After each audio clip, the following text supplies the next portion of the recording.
ओम शांति। आज 4 तारीख, तीसरा महीना 2025।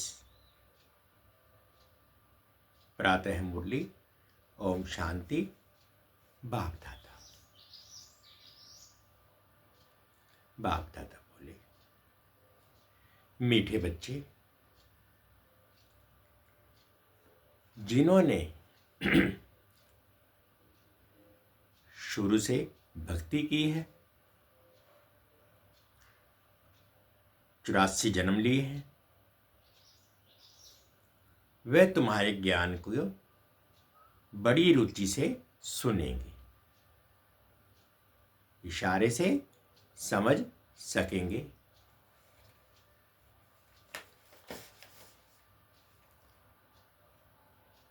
ओम शांति। मीठे बच्चे, जिन्होंने शुरू से भक्ति की है, 84 जन्म लिए हैं, वह तुम्हारे ज्ञान को बड़ी रुचि से सुनेंगे, इशारे से समझ सकेंगे। प्रश्न है, देवी देवता घराने के नजदीक वाली आत्मा है या दूर वाली, उसकी परख क्या होगी? प्रश्न है, देवी देवता घराने के नजदीक वाली आत्मा है या दूर वाली, उसकी परख क्या होगी? उत्तर में बाबा ने बोला, जो तुम्हारे देवता घराने की आत्माएं होंगी, उन्हें ज्ञान की सब बातें सुनते ही जच जाएगी, वे मूंझेंगे नहीं। जितना बहुत भक्ति की होगी, उतना जास्ती सुनने की कोशिश करेंगे। तो बच्चों को नमज देखकर सेवा करनी चाहिए। ओम शांति। रूहानी बाप बैठ रूहानी बच्चों को समझाते हैं। ये तो बच्चे समझ गए कि रूहानी बाप हैं निराकार, ईश्वर शरीर द्वारा बैठ समझाते हैं। हम आत्मा भी निराकार है, इस शरीर से सुनते हैं। तो अब 2 बाप इकट्ठे हैं ना, बच्चे जानते हैं। दोनों बाबा यहां हैं। तीसरे बाप के जानते हो, परंतु उनसे फिर भी ये अच्छा है, इनसे फिर वह अच्छा। नंबर 1 है ना। तो उस लौकिक से संबंध निकल बाकी इन दोनों से संबंध हो जाता है। बाप बैठ समझाते हैं मनुष्य को कैसे समझाना चाहिए। तुम्हारे पास मेला प्रदर्शनी में तो बहुत आते हैं, ये भी तुम जानते हो। 84 जन्म कोई सब तो नहीं लेते होंगे, ये कैसे पता पड़े ये 84 जन्म लेने वाला है या 10 जन्म लेने वाला है व 20 जन्म लेने वाला है? अब तुम बच्चे ये तो समझते हो कि जिसने बहुत भक्ति की होगी शुरू से लेकर, तो उनको फल भी इतना ही जल्दी और अच्छा मिलेगा। थोड़ी भक्ति की होगी और देरी से की होगी तो फल भी इतना थोड़ा और देरी से मिलेगा। ये बाबा सर्विस करने वाले बच्चों के लिए समझाते हैं। बोलो, तुम भारतवासी हो तो बताओ, देवी देवताओं को मानते हो? भारत में इन लक्ष्मी नारायण का राज्य था ना,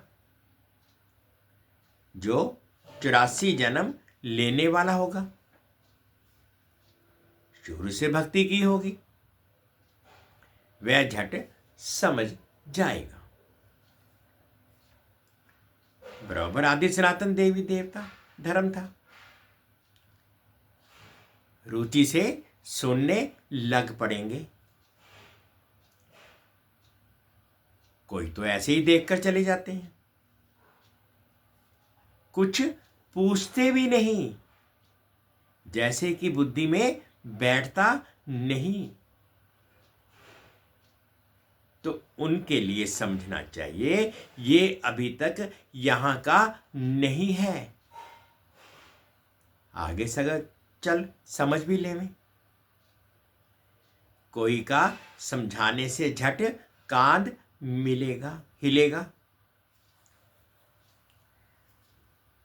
बराबर इन हिसाब से तो 84 जन्म ठीक है। अगर कहते हैं हम कैसे समझें कि पूरे 84 जन्म लिए हैं? अच्छा, 84 नहीं तो 82 देवता धर्म में तो आए होंगे। देखो, इतना बुद्धि में जंचता नहीं है तो समझो ये 84 जन्म लेने वाला नहीं है। दूर वाले कम सुनेंगे। जितना बहुत भक्ति की होगी वह जास्ती सुनने की कोशिश करेंगे, झट समझ जाएंगे। कम समझता है तो समझो ये देरी से आने वाला है। भक्ति भी देरी से की होगी। बहुत भक्ति करने वाला इशारे से समझ जाएगा। ड्रामा रिपीट तो होता है ना। सारा भक्ति पर मदार है। इस बाबा ने सबसे नंबर 1 भक्ति की है ना। कम भक्ति की होगी तो फल भी कम मिलेगा। ये सब समझने की बातें हैं। मोटी बुद्धि वाले धारण नहीं कर सकेंगे। ये मेले प्रदर्शनी तो होती रहेगी, सब भाषाओं में निकलेगी। सारी दुनिया को समझाना है ना। तुम हो सच्चे सच्चे पैगंबर और मैसेंजर। वह धर्म स्थापक तो कुछ भी नहीं करते, ना वह गुरु हैं। गुरु कहते हैं, परंतु कोई सदगति दाता थोड़े ही हैं। वह अब जब आते हैं तो उनकी संस्था ही नहीं, तो सदगति किसकी करेंगे? गुरु वह जो सदगति दे, दुख की दुनिया से शांति धाम में ले जाए। क्राइस्ट आदि गुरु नहीं, वह सिर्फ धर्म स्थापक है। उनका और कोई पोजीशन नहीं है। पोजीशन तो उन्हीं का हो गए जो पहले पहले सतो प्रधान, तो फिर पहले सतो प्रधान में फिर सतो रजो तमो में आते हैं। वह तो सिर्फ अपना धर्म स्थापन कर पुनर्जन्म लेते रहेंगे। जब फिर सबकी तमो प्रधान अवस्था होती है तो बाप आकर सबको पवित्र बनाए ले जाते हैं। पावन बना तो फिर पति दुनिया में नहीं रह सकते। पवित्र आत्माएं चली जाएंगी।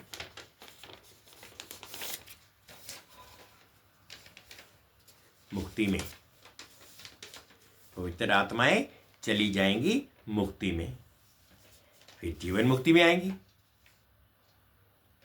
कहते भी हैं वह लिबरेटर है, गाइड है, परंतु इसका भी अर्थ नहीं समझते। अर्थ समझ जाए तो उनको जान जाए। सतयुग में भक्ति मार्ग के अक्षर भी बंद हो जाते हैं। ये भी ड्रामा में नूंद है, जो सब अपना अपना पार्ट बजाते रहते हैं। सदगति को एक भी पा ना सके।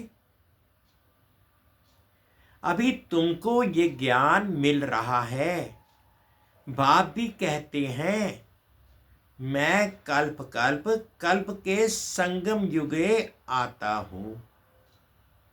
इनको कहा जाता है कल्याणकारी संगम युग, और कोई युग कल्याणकारी नहीं है।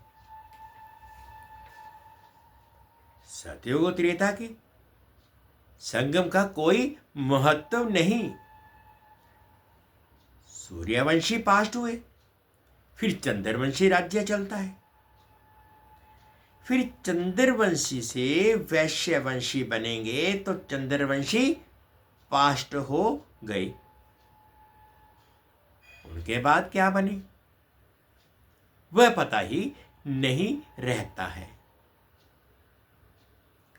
चित्रादि रहते हैं तो समझेंगे ये सूर्यवंशी हमारे बड़े थे और ये चंद्रवंशी थे। वह महाराजा, वह राजा, वह बड़े धनवान थे। वह फिर भी नापास तो हुए ना। ये बातें का कोई शास्त्रों आदि में नहीं है। अब बाप बैठ समझाते हैं। सभी कहते हैं हमको लिबरेट करो, पति से पावन बनाओ। सुख के लिए नहीं कहेंगे, क्योंकि सुख के लिए निंदा कर दी है शास्त्रों में। सब कहेंगे मन की शांति कैसे मिले। अभी तुम बच्चे समझते हो, तुमको सुख और शांति दोनों मिलते हैं। जहां शांति है वहां सुख है, जहां अशांति है वहां दुख है। सतयुग में सुख और शांति है, यहां दुख और अशांति है। ये बाप बैठ समझाते हैं। तुमको माया रावण ने कितना तुच्छ बुद्धि बनाया है। ये भी ड्रामा बना हुआ है। बाप कहते हैं मैं भी ड्रामा के बंधन में बांधा हुआ हूं। मेरा पाठ ही अभी है जो बजा रहा हूं। कहते भी हैं बाबा कल्प कल्प आप ही आकर भ्रष्टाचारी पति से श्रेष्ठाचारी पावन बनाते हो। भ्रष्टाचारी बने हो रावण द्वारा। अब बाप आकर मनुष्य से देवता बनाते हैं। ये जो गायन है उनका अर्थ बाप ही आकर समझाते हैं। उस अकाल तख्त पर बैठने वाले भी इसका अर्थ नहीं समझते। बाबा ने तुमको समझाया है। आत्माएं अकाल मूर्त हैं। आत्मा का ये शरीर है रथ। इस पर अकाल अर्थात जिसको काल नहीं खाता वह आत्मा विराजमान है। सत्युग में तुमको काल नहीं खाएगा। अकाले मृत्यु कभी नहीं होगी। वह है ही अमरलोक। ये है मृत्युलोक। अमरलोक मृत्युलोक का भी अर्थ कोई नहीं समझते हैं। बाप कहते हैं मैं तुमको बहुत सिंपल समझाता हूं। सिर्फ मामेकम याद करो तो तुम पावन बन जाएंगे। साधु संत भी गाते हैं कि पतित पावन सीताराम।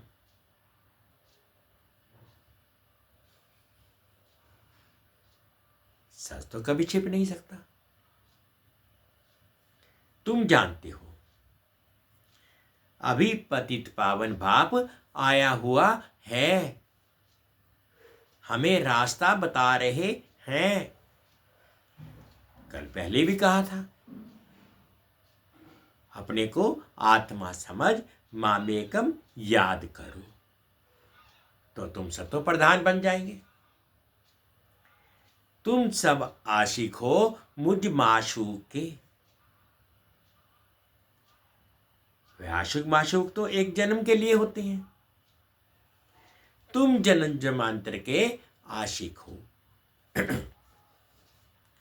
याद करते हो। हे प्रभु देने वाला तो एक ही बाप आया है ना। एक ही बाप है ना। बच्चे सब बाप से ही मांगेंगे।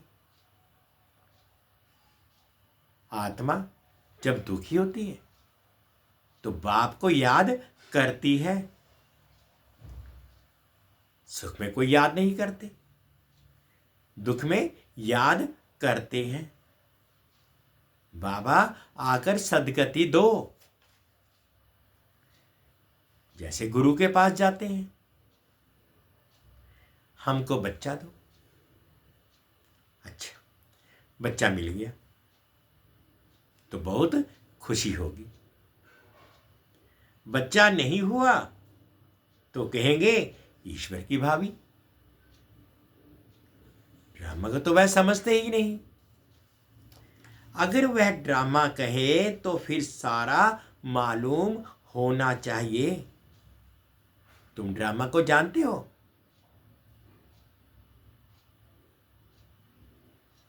और कोई नहीं जानते, ना कोई शास्त्रों में ही है।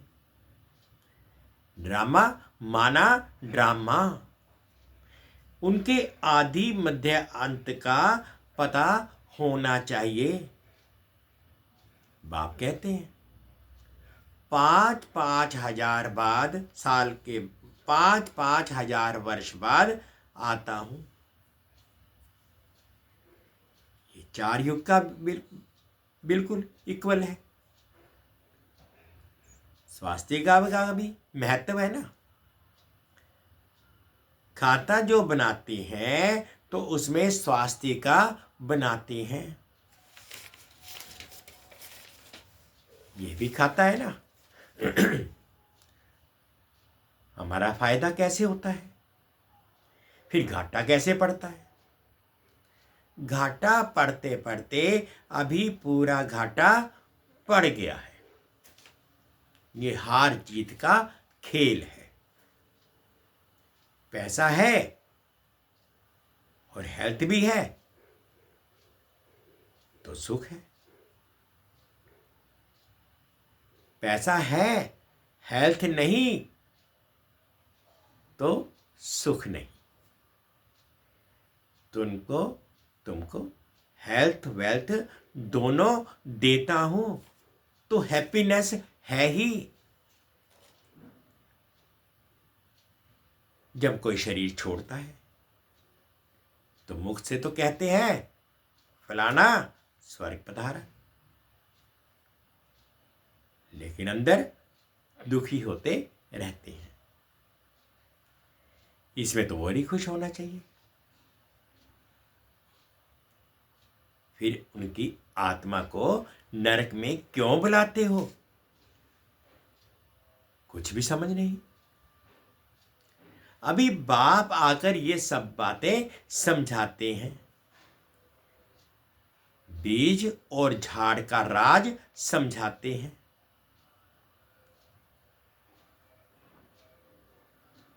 ऐसे झाड़ कोई और बना ना सके। ये कोई इसने नहीं बनाया है। इनका कोई गुरु नहीं था। अगर होता तो उनके और भी शिष्य होते ना।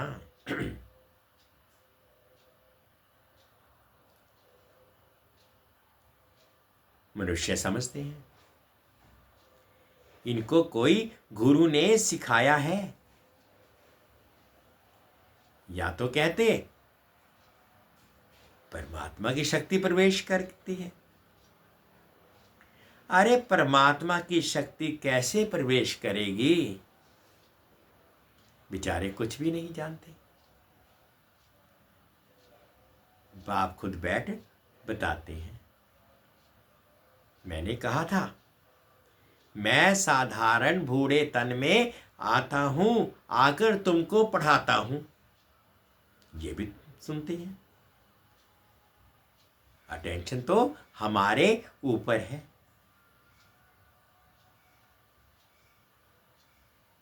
ये भी स्टूडेंट है।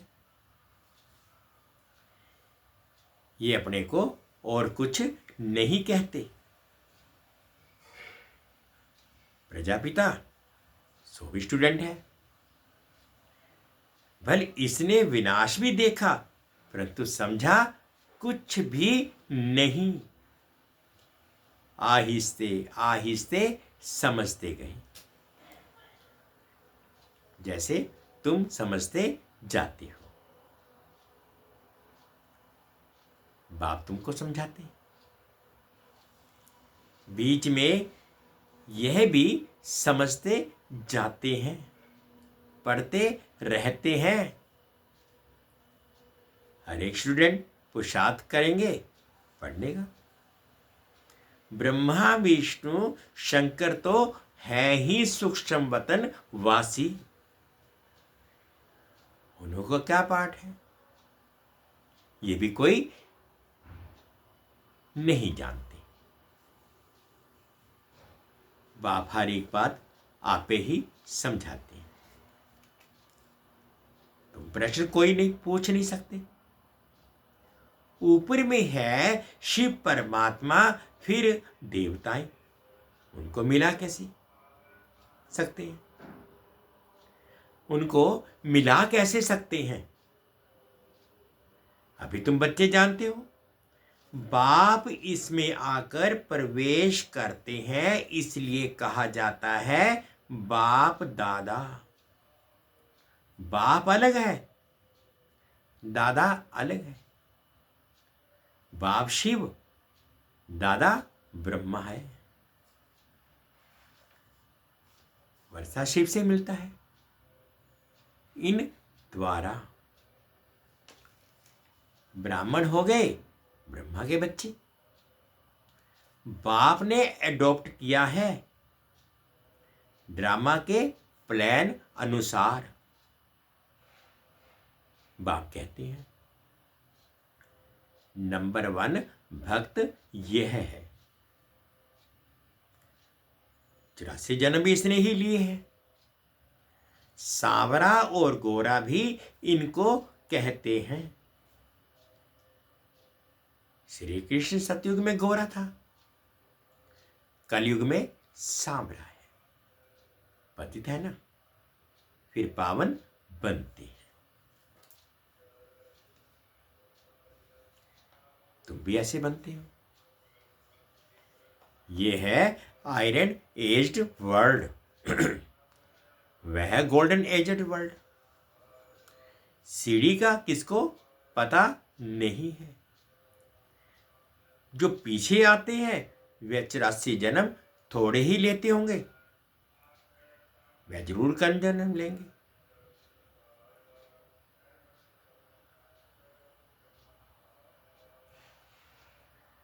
फिर उनको सीढ़ी में दिखा कैसे सकते हैं।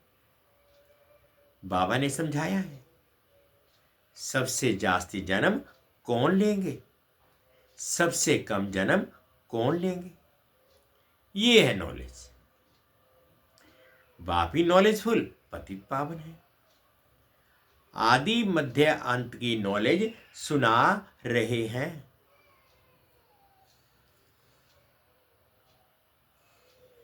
वह सब नेति नेति करते आए हैं। अपनी आत्मा को ही नहीं जानते तो बाप को फिर कैसे जानेंगे। सिर्फ कहने मात्र कह देते हैं। आत्मा क्या चीज है, कुछ भी नहीं जानते। तुम भी जानते हो आत्मा अविनाशी है। उसमें 84 जन्मों का अविनाशी पाठ नूंदा हुआ है। इतनी छोटी सी आत्मा में कितना पाठ नूंदा हुआ है। जो अच्छी रीति सुनते हैं और समझते हैं तो समझा जाता है ये नजदीक वाला है। बुद्धि में नहीं बैठता है तो देरी से आने वाला होगा। सुनाने के समय नबज देखी जाती है। समझाने वाले भी नंबरवार है ना। तुम्हारी ये पढ़ाई है। राजधानी स्थापन हो रही है। कोई तो ऊंच से ऊंच राजाई पद पाते हैं, कोई तो प्रजा में नौकर चाकर बनते हैं। बाकी हाँ इतना है कि सतयुग में कोई दुख नहीं होता। उनको कहा ही जाता है सुखधाम वहिष्यत। पास्ट हो गया है तब तो याद करते हैं ना। मनुष्य समझते हैं स्वर्ग कोई ऊपर छत में होगा। देलवाड़ा मंदिर में तुम्हारा पूरा यादगार खड़ा है। आदि देव और अधिदेवी और बच्चे नीचे योग में बैठे हैं। ऊपर में राजाई खड़ी है। मनुष्य तो दर्शन करेंगे, पैसा रखेंगे, समझेंगे कुछ भी नहीं। तुम बच्चों को ज्ञान का तीसरा नेत्र मिला है। तुम सबसे पहले बाप की बायोग्राफी को जान गए तो और क्या चाहिए। बाप को जानने से ही सब कुछ समझ में आ जाता है तो खुशी होनी चाहिए। तुम जानते हो अभी हम सतयुग में जाकर सोने के महल बनाएंगे, राज्य करेंगे। तो सर्विसेबल बच्चे हैं, उन्हों की बुद्धि में रहेगा यह स्पिरिचुअल नॉलेज स्पिरिचुअल फादर देते हैं। स्पिरिचुअल फादर कहा जाता है आत्माओं के बाप को, वही सद्गति दाता है, सुख शांति का वर्षा देते हैं। तुम समझाते हो, तुम समझा सकते हो। यह सीढ़ी है भारत वासियों की जो 84 जन्म लेते हैं। तुम आते ही आधे में हो, जो तो तुम्हारे 84 जन्म कैसे होंगे? सबसे जास्ती जन्म हम लेते हैं। यह बड़ी समझने की बातें हैं। मुख्य बात ही है पति से पावन बनने के लिए बुद्धि योग लगाना है। पावन बनने की प्रतिज्ञा कर, फिर अगर पतित बनते हैं तो हड गुड एकदम टूट पड़ती है, जैसे कि 5 मंजिल से नीचे गिरते हैं। बुद्धि म्लेच्छ हो जाती है, म्लेच्छ की हो जाती है। दिल अंदर खाता रहेगा, मुख से कुछ निकलेगा नहीं। इसलिए बाप कहते हैं खबरदार रहो। अच्छा, ओम शांति। मीठे मीठे से किलते बच्चों प्रति माता पिता बाप दादा का याद प्यार और गुड मॉर्निंग। रूहानी बाप की रूहानी बच्चों को नमस्ते। हम रूहानी बच्चों की रूहानी माता पिता बाप दादाजी को याद प्यार गुड मॉर्निंग और प्यार भरी नमस्ते।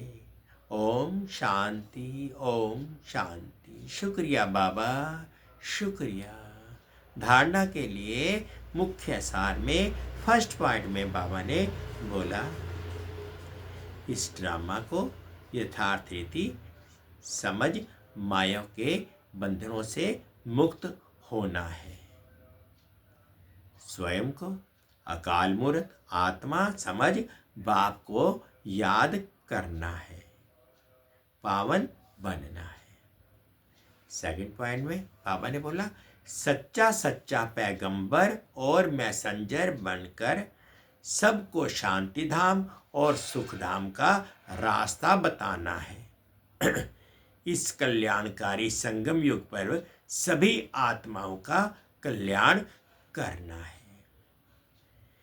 फर्स्ट पॉइंट में बाबा ने बोला इस ड्रामा का यथार्थ रीति समझ माया के बंधनों से मुक्त होना है। स्वयं को अकाल मूर्त आत्मा समझ बाप को याद कर पावन बनना है। सेकंड पॉइंट में सच्चा सच्चा पैगंबर और मैसेंजर बन सबको शांति धाम सुख धाम का रास्ता बताना है। इस कल्याणकारी संगम युग पर सभी आत्माओं का कल्याण करना है। आज बाबा ने मीठा मीठा वरदान दिया, अनुभव करेंगे। बाप और सेवा की स्मृति से एक रस स्थिति का अनुभव करने वाले सर्व आकर्षण मुक्त भव। बाप और सेवा की स्मृति से एक रस स्थिति का अनुभव करने वाले सर्व आकर्षण मुक्त भव। जैसे सर्वेंट को सदा सेवा और मास्टर याद रहता है, ऐसे वर्ल्ड सर्वेंट सच्चे सेवाधारी बच्चों को भी बाप और सेवा के सिवाय कुछ भी याद नहीं रहता। इससे ये एक रस स्थिति में रहने का अनुभव होता है।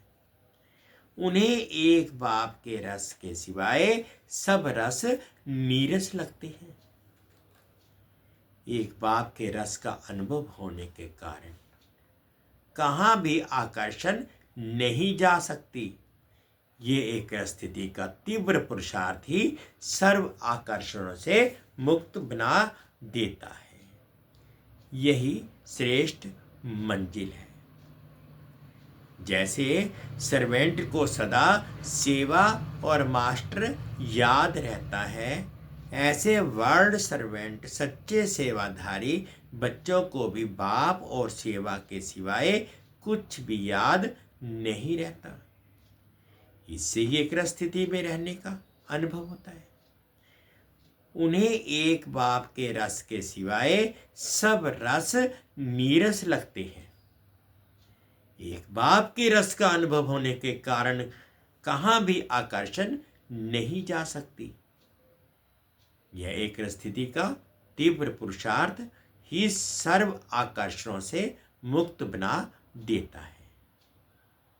यही श्रेष्ठ मंजिल है। स्लोगन है, नाजुक परिस्थितियों के पेपर में पास होना है तो अपनी नेचर को शक्तिशाली बनाओ। नाजुक परिस्थितियों के पेपर में पास होना है तो अपनी नेचर को शक्तिशाली बनाओ। अव्यक्त इशारे, सत्यता और सभ्यता रूपी कल्चर को अपनाओ। जब भी कोई असत्य बात देखते हो, सुनते हो, तो असत्य वायुमंडल नहीं फैलाओ। कई कहते हैं ये पाप कर्म है ना। पाप कर्म देखा नहीं जाता, लेकिन वायुमंडल में असत्यता की बात फैलाना ये भी तो पाप है। लौकिक परिवार में भी अगर कोई ऐसी बात देखी व सुनी जाती है तो उसे फैलाया नहीं जाता। कान में सुना और दिल में छिपाया। यदि कोई व्यर्थ बातों का फैलाव करता है तो ये छोटे छोटे पाप उड़ती कला के अनुभव को समाप्त कर देते हैं। इसलिए इस कर्मों की गहन गति को समझकर यथार्थ रूप में सत्यता की शक्ति धारण करो। जब भी कोई असत्य बात देखते हो, सुनते हो, तो असत्य वायुमंडल नहीं फैलाओ। कई कहते हैं ये पाप कर्म है ना। पाप कर्म देखा नहीं जाता, लेकिन वायुमंडल में असत्यता की बातें फैलाना ये भी तो पाप है। लौकिक परिवार में भी अगर कोई ऐसी बात देखी व सुनी जाती है तो उसे फैलाया नहीं जाता। कान में सुना, दिल में छिपाया। यदि कोई व्यर्थ का फैलाव करता है तो ये छोटे छोटे पाप उड़ती कला को के अनुभव को समाप्त कर देते हैं। इसलिए इस कर्म को गहन गति को समझकर यथार्थ रूप में सत्यता की शक्ति धारण करो। मीठे बच्चे, जिन्होंने गुरु शुरू से भक्ति की है, 84 जन्म लिए हैं, ये तुम्हारे ज्ञान को बड़ी रुचि से समझेंगे, सुनेंगे, इशारे से समझ जाएंगे। ओम शांति, ओम शांति। शुक्रिया बाबा, शुक्रिया।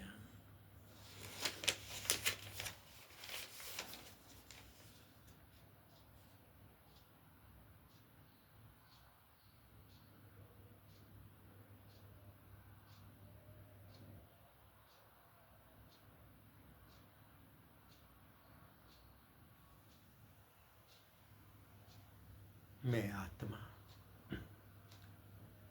शांत स्वरूप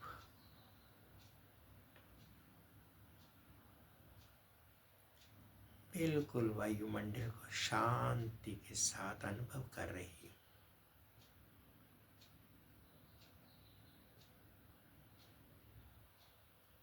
इस पाप की दुनिया में मैं आत्मा प्रण करती हूँ।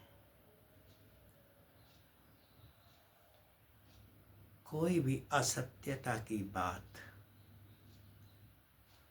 चाहे मैं कितना भी उसको सुनूं, देखूं,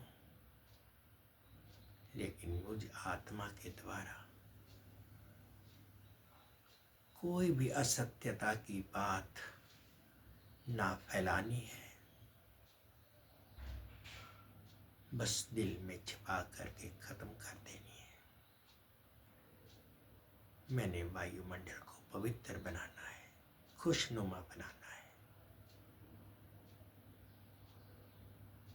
मैं बिल्कुल उड़ती कला में अनुभव करना है।